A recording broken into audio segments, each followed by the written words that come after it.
isn't just a battle on the edges. This is a battle of what type of world we want to live in. Do we want to live in the Chinese view, the Chinese Communist Party's view of the world, where small groups of elites in faraway places get to tell us what to do? Or are we going to recommit to the constitutional principles of self-governance? To me, that's not a question. But look what, I have a bunch of asking today, but the first one. Don't forget what happened 3 years ago. Please don't forget what happened 3 years ago. A virus hit the world, and small-minded, petty politicians used that virus to take from us the freedoms and liberties that we held dear to our hearts. They had us telling us that the science was telling you to put on one mask. Well, first of all, it started with no mask, then one mask, then two masks, then pretty much a hazmat suit was the only way you were going to die. Then we had a president that told us that if you didn't get vaccinated, you would lose your job. That if you didn't put a chemical that the government said was required of you, that you couldn't work. We had vets, military members that were fired, that were serving their country because they refused to take that vaccine. The government told private businesses to do the same thing. Sharon Brown was on the phone with hospital CEOs demanding that nurses be fired. Think about that for a second. That's something that will never, ever be reported in the news. Because the news will cover for Sharon Brown in this race unlike anything you've ever seen. But I know that firsthand, not secondhand, firsthand, that's what he was doing. During the middle of a health emergency, your United States Senator was calling a hospital CEO, telling him to fire his nurses who did not want to be vaccinated. Excuse me. That's not the country that I came to. And that's why I am going to put my life into a blender, let's be honest. Okay, the media is going to be, that's, as President Trump would say, not so nice. Okay, not so nice. Okay. But that's okay. That's okay. They can throw everything they've got at me. I'm okay. Because you know what? I'll tell you a story that I've never told anybody. When I was thinking about running, started to have a little bit of a pity party. Everybody, myself, to be honest with you. Like, oh my God, social media, they're so mean. My poor wife. You know, she keeps a list, by the way, like the naughty list. She's got somebody, this is not her comfort zone. Said, literally, God, is this the right thing for me? So I went to see my pastor, Alistair Begg, at Parkside Church on the east side of Cleveland. Didn't tell him I was coming. Went there with my son, had masks on, because that's what was required to open a church back then. And Alistair proceeded to have a sermon about all the sacrifices that Jesus made for us. Sending his only son to die on a cross for us. And as I'm listening to this, I got a big smile on my face. My son goes, "Why are you smiling?" I go, "I'm good. I'm good. I get this. I mean, social media tweet, I'm good." Then it made me think of what were the people that came before us. And we stand on the shoulders of giants, don't we? We stand on the shoulders of people like John Adams and James Madison and Alexander Hamilton and George Washington. That this group of people that took on the largest empire in history and said, no, we will not stand for this, and won. That same group of people later, white people, died to free black people. It's never happened in human history before, but it happened here in America. That's not talked about in schools very much, is it? They make it sound like America is a racist, broken country. You name a country that did that freed slaves, died to do that. You know, they talk about reparations. What are the reparations for the people from the North who died to save the lives of black people? That's right.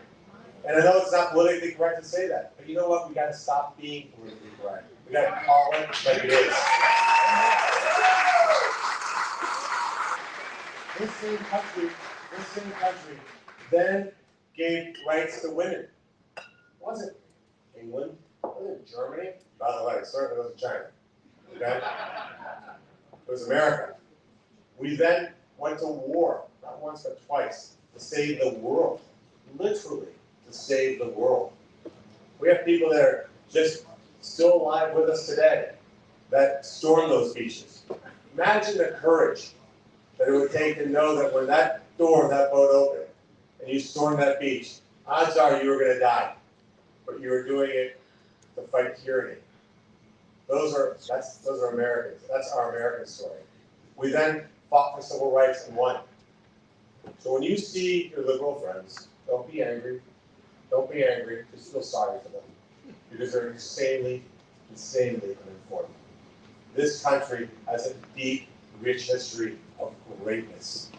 And you know what? There was a survey done by a newspaper the other day. It said that only 28% of Democrats feel patriotic. We understand where this problem comes from. We understand why this is a battle that we have to fight. Because when I sit on the stage with Sharon Brown, I'm going to ask him a simple question.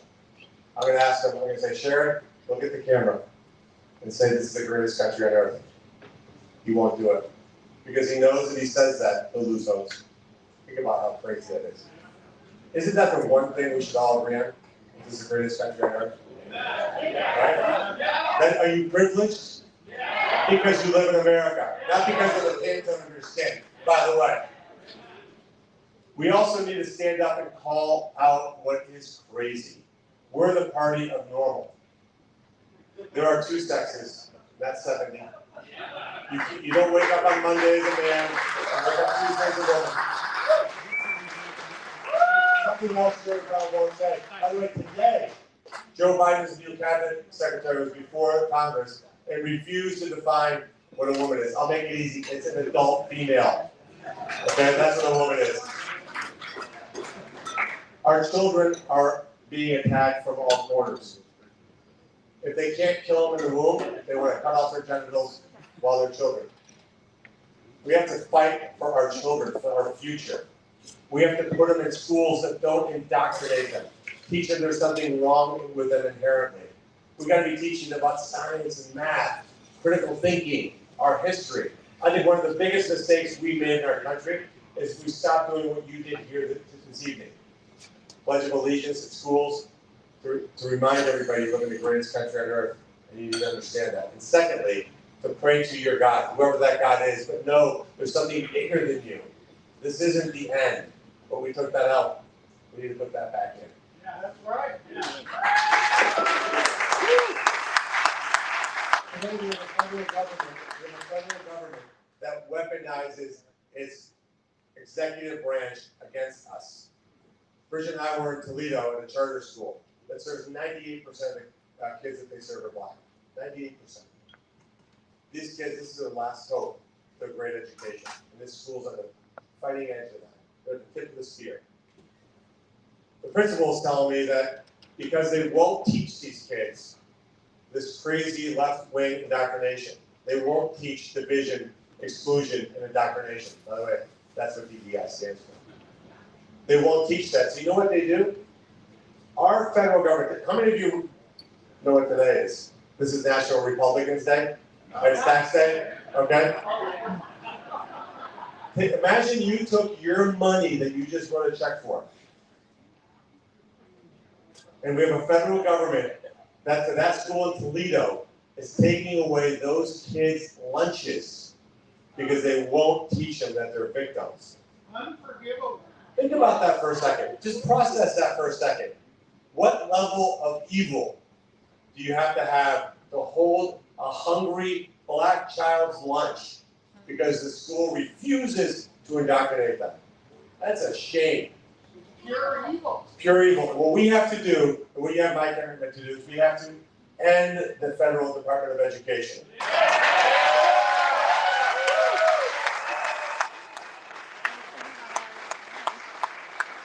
But in the meantime, until that happens, we need to end the tyranny of the Department of Education, and we do that by defunding them. You have a department that does that, no problem. We're in Congress. By the way, I'm gonna maybe hand out a copy of the Constitution on my Democrat peers when I get to the Senate. So you should read this owner's manual, you'll love it. All right? Turn to Article 1, it's amazing, okay? Because they've forgotten how our system of government works. We write the laws in Congress. We're the ones that control the spending. So if a federal agency's out of control, we should stop giving them money. It's not complicated. Our founders laid it out. It's not judges, they don't make laws. Presidents don't make laws, Congress makes laws. I think they've forgotten how that works. You hear AOC and Elizabeth Warren, and by the way, the most liberal senator in America, Sherrod Brown, that forgets how this works. By the way, let's talk about him for just a second. Imagine that his entire adult life, he's only collected a taxpayer-funded paycheck. He's never once had to wonder where his next deal was going to come from. Never once had to balance his personal budget. He had his guaranteed government pay with a lavish expense account, all kinds of staff, right? Benefits that you don't get for almost 50 years. Think about that for a second. He's been in Washington, D.C. for 30. You know what's, this is also something that the media will never ever report. The media will never report the following. Who do you think said the following words in 1992 when I was just about finishing college? If you've been in Washington, D.C. for more than 10 years, you're a crook. Who do you think said that? Sherrod Brown. Right? So, he was right once. Right?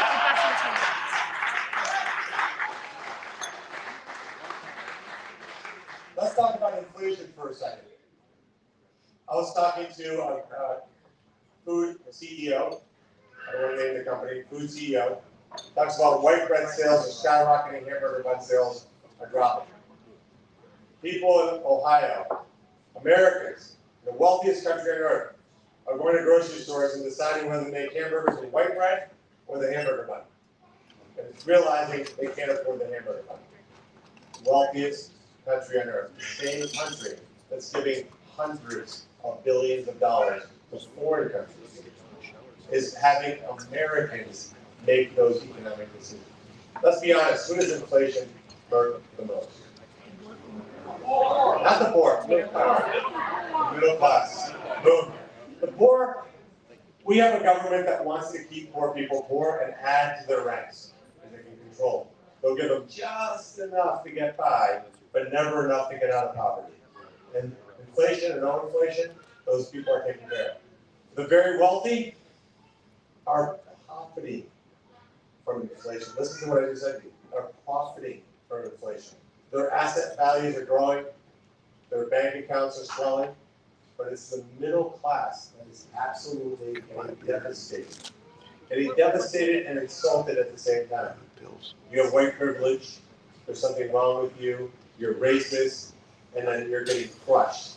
Those high interest rates kill you in your credit cards, and your car loans.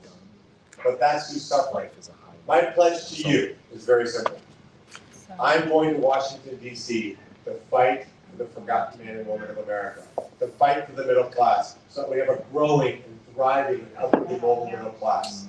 That's what my campaign is going to be about, and that's what I'm working hard to make certain it's a consistent message of every single Republican in America. That's who we are.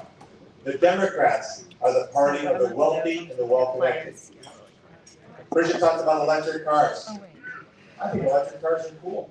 Bill's electric car is really cool. He opens and closes those doors on his app. It's really cool.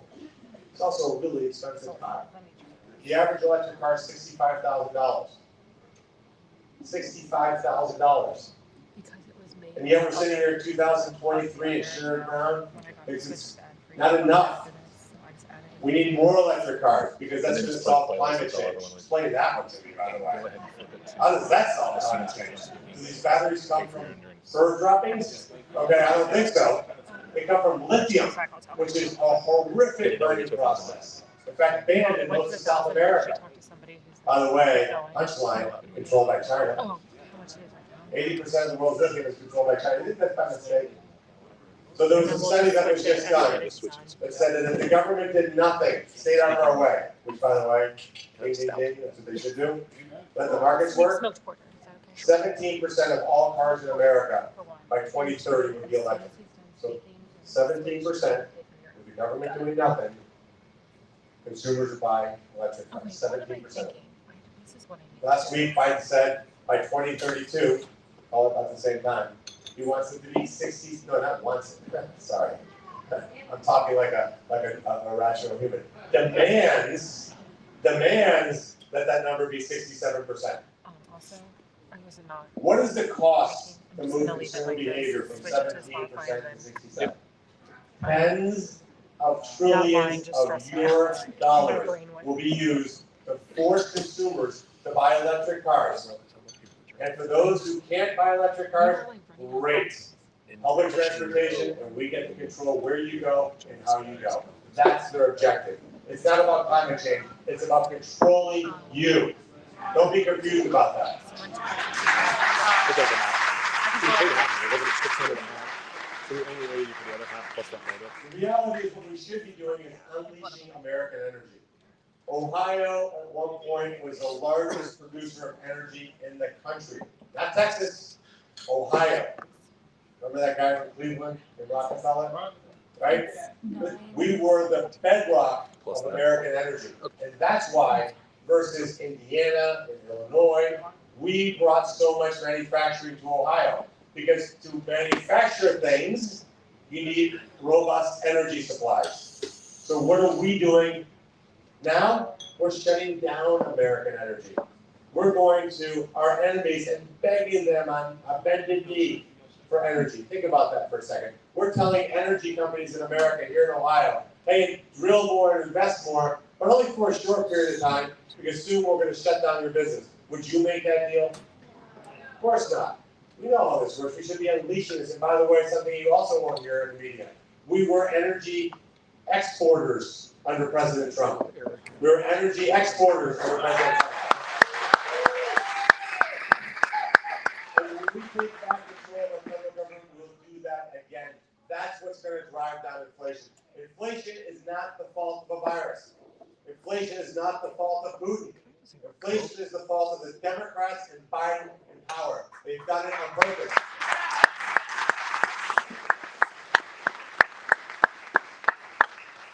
Let's talk about our southern border for a second. This is a deeply personal issue to me.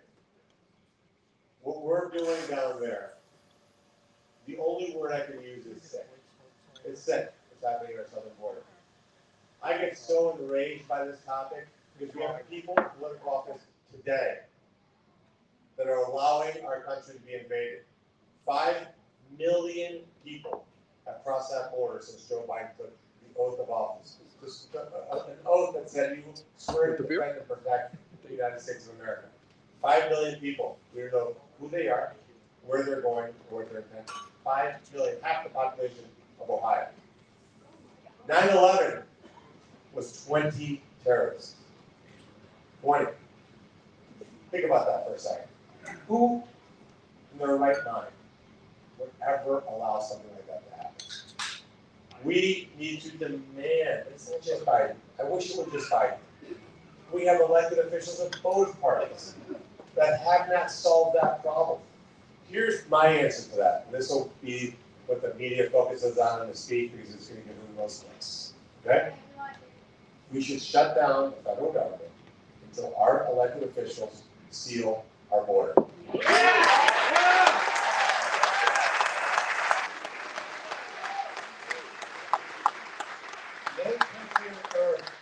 country on earth will allow that. And by the way, let me just say this.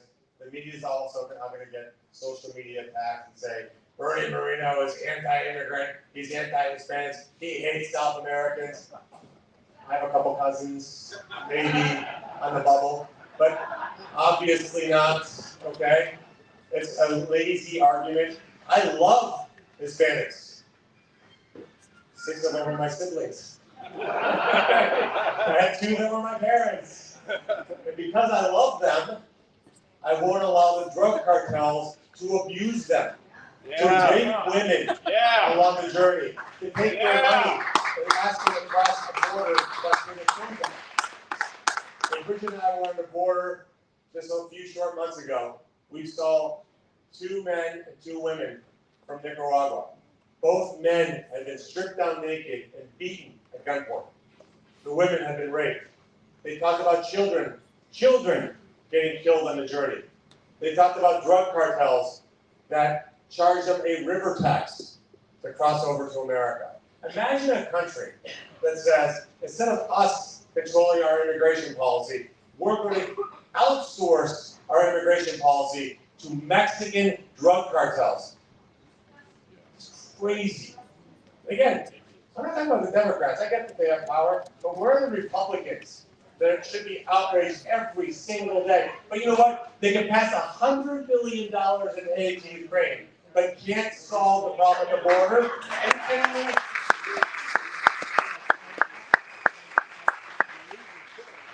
We are led by very bad and corrupt people. The reason I'm running is because we've had enough. We've had enough of politicians. You know what politicians think about? I know what you think about every day. You think about going to church, taking care of your family, being a good member of your community, teaching your kids good values, hoping that you get ahead, pay your bills. You know what politicians think about all day long? I have one Their last next one election, with a little ice. their next campaign, their next donor, their next fundraiser, Where they can get more grab. where they can get more grabs, how they can monetize that job. Think about that. How many times have you seen people run for one office, get elected, and immediately pivot and run for another office? Does that make any sense to you? Let me ask you a question. In your job, could you hold on to your job at full pay while actively spending 60, 70, 80, 90% of your day looking for another job? Can any of you say that you can do that? In my business, I had people like that. I employed people like that. You know what they're called? Former employees. Right behind you. What we've been doing is literally the definition of insanity. We keep sending the same kinds of people to DC, career politicians who only look out for themselves and expecting we do a have just different regular result. tea, unsweet tea. Is that okay? Well, you know what, ladies and gentlemen, it's time for people to step up. You in this room have already stepped up because you're here, because you care. Thank you for caring. Thank you for loving this country. And Bridget and I looked at this process and really asked God, is this the right decision for me? Bridget won't tell you this, but she just went through breast cancer, got diagnosed in December. And as she went through that process, I thought, there's only one priority in my life, which is her. But she came out of it stronger and more committed than ever, which is why she's here with me and why she's with me everywhere I go on this campaign trail. Because she knows that her and I will be fine. We'll be okay. God, America, have given me more blessings than I could ever imagine. But how about my kids? How about my grandkids? How about your kids and your grandkids? What kind of country are we leaving them? And if we don't stand up and fight today, where's our country going? Reflect on the last 2 years and ask yourself, could you ever imagine it being this crazy? When you look at the news and you go, come on, that can't be true. If I had said to all of you 5 years ago that a Supreme Court Justice nominee and a Cabinet Secretary nominee could not answer the question of what is a woman? My mom knew what a woman was. My mom knew what a woman was. She was a strong, independent force. And I'm going to give something to the fact checkers out back. 8.5 billion people have been born from women. 0 from men.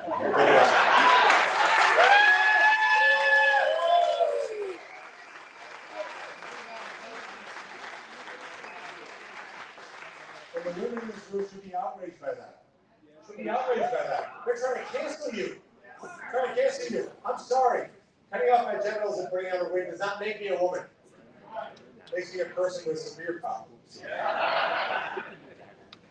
I don't even like to have a little piece of skin out of me with my nose. I don't think that's a good idea, right? But we laugh because we can't cry. But here we are, and our kids are being sexualized in our schools. China's looking at us going, you don't have to do a damn thing. I want to leave you with a couple thoughts. Number one, today's tax day. I wrote a check, a little tear came down my cheek, I'm not gonna lie. Now you're gonna tell me, not because I hadn't paid the check, that's not it at all. It's not because of that. It's because I asked myself the following question. Do we have better schools? Do we have safer cities? Do we have a better military? Do we have a safer border? Do we have better roads and bridges and highways? Well, yet, we just spent $10 trillion. We just spent $10 trillion over and above our annual budget. And those things are worse. They're worse. They're not even the same. They're worse. And what's happening to our leaders? They're over there collecting a great paycheck. Listen, I made good money in America, I'm not gonna lie. Jared Brown's gonna make an issue of it out of Australia. Listen, I started with nothing. My change drawer was my working capital. I woke up at 3 o'clock in the morning many times. And Bridget go, you okay? I'm fine. Payroll was the next day. There was times I didn't know I could meet payroll. There wasn't times I didn't know I could pay my bills. There was times I didn't know I could make my mortgage payment. I had to go to work every day, just like you, and hope for the best. And I got through it. But then we have leaders like Nancy Pelosi, Chuck Schumer. They're worth $200 and $300 million.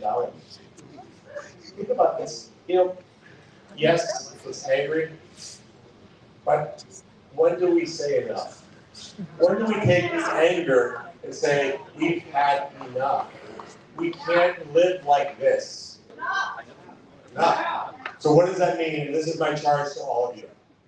You realize that by being here, you are the 0.01% of politically engaged people here in Ohio.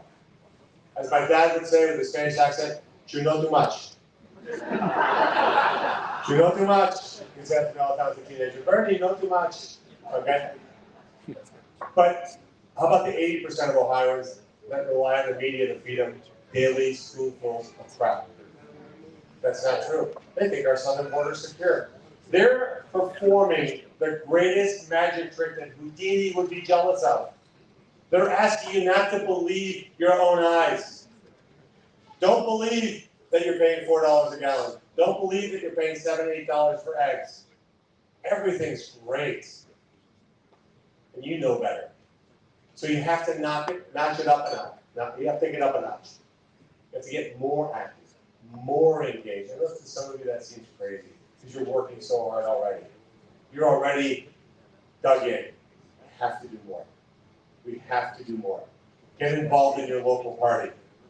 Get more involved in your local party. Get involved as a poll watcher, as a school board member, as a village trustee, whatever it takes, but just get more involved. Recruit your friends. And finally, this is what makes it a little hard here tonight. When Democrats get mad, when Democrats see that they think that their reproductive rights are taken away. Did you think you got pregnant because you got a latte at Starbucks? Okay, it doesn't work that way. They go online and donate $5, $10, $20 and not glue. Jared Brown will collect insane amounts of national money. He's already fundraising on me. Today sent an email, GOP millionaire trying to get my job, donate $5 today. Right? But they will. They will donate that $5 and that $10 and that $20. They will. And I'm very polite. You know what we do? What do we do as Republicans? We go on Facebook and say this is crazy, this is BS, da da da da. We gotta be in the money game. Listen, if you like what I said, go on my website, bernieberry.com, donate $5, donate $10, get your friends to do that. If you don't like what I said, turn off your internet. Definitely don't like it. Don't go on nancypelosi.com.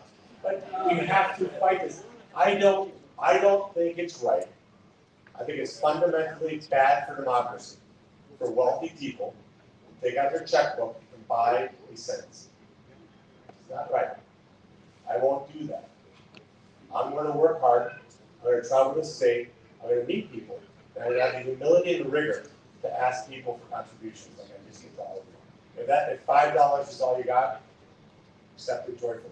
If $500 is what you got, accept it joyfully. Because we have to do this together.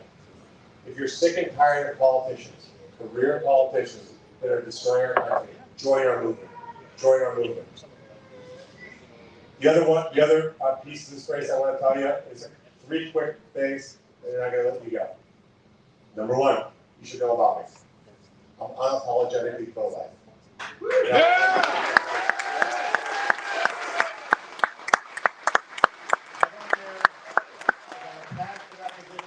But you should know that about me.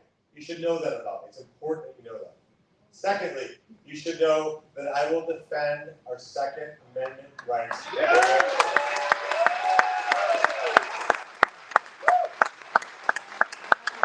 Because I believe what Madison believes. I believe what Madison believes. That an armed citizenry is the surest defense against an over-ambitious government. Not my words. Those are Madison's words.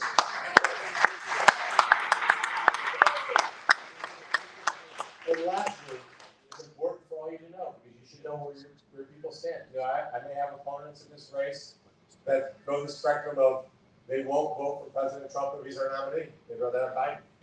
My current opponent in this race has already said that publicly, that he may or may not support Trump if Trump's our nominee. I may disqualifying, but that's up to the voters. I want you to know where I stand. I believe Donald Trump was the greatest president of our lifetime. I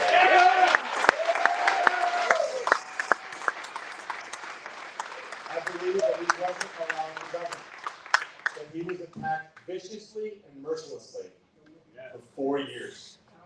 Unlike any person ever in American history.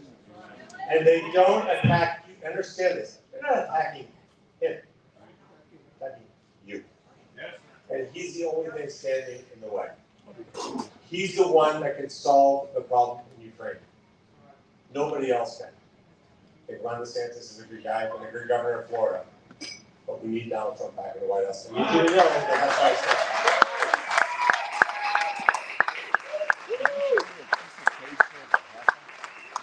Now, we are at a bar, and a lot of the things I've said to you may make you want to drink even more, okay? But I'm going to leave you with a different twist on things.